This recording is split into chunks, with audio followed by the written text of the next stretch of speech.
In this video, we'll talk about the pro-innovation bias. We have a strong bias in favor of innovation, and we may not see its limitations or weaknesses and continue to promote it anyway. People in education are eager to jump on the bandwagon of innovations. The list of innovations in education runs long, including personalized learning, project-based learning, social-emotional learning, trauma-informed teaching, culturally responsive leadership, career readiness, mindfulness, growth mindset, artificial intelligence, to name a few. All these ideas have their merits, but as we advocate for new ideas, we may not see the limitations or weaknesses of the innovations. We keep adding new items to people's plate.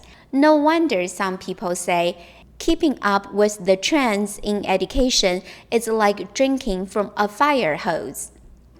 Medical research is required to investigate not only the intended effects of any medical interventions, but also their unintended adverse effects or side effects.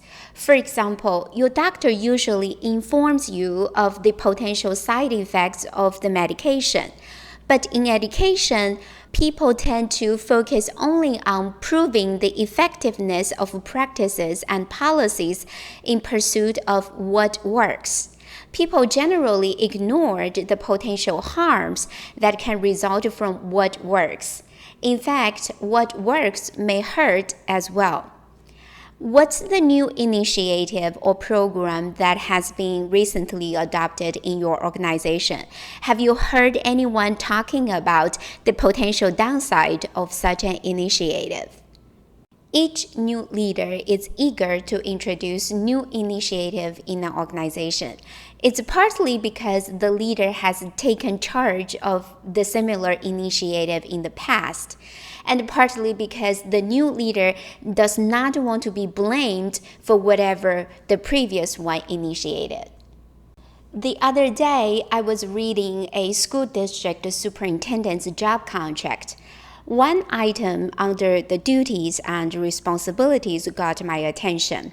One of the superintendent's responsibilities is to stay abreast of educational trends and developments by participating in appropriate professional organizations at both the state and national levels. I don't think putting a leader's responsibility in this way helps prevent the leader from pro-innovation bias. On the contrary, it provides the leader with all the motivations to chase new trends, focusing on the means but not the ends of organizational goals. Just because other people have adopted, it's never a compelling reason to follow suit. Recall conformity effect we discussed in an earlier video. Conformity effect describes our tendency to conform to other people. What's your suggestion to the duties and responsibilities listed in the superintendent's job contract? How to motivate leaders to allow organizational innovation to flourish, but stay away from pro-innovation bias?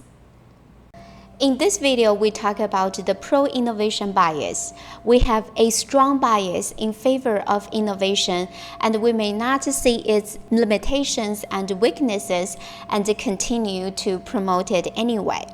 Now it is time for you to provide an example of the pro-innovation bias and reflect on how it influences decisions made by you or the people around you.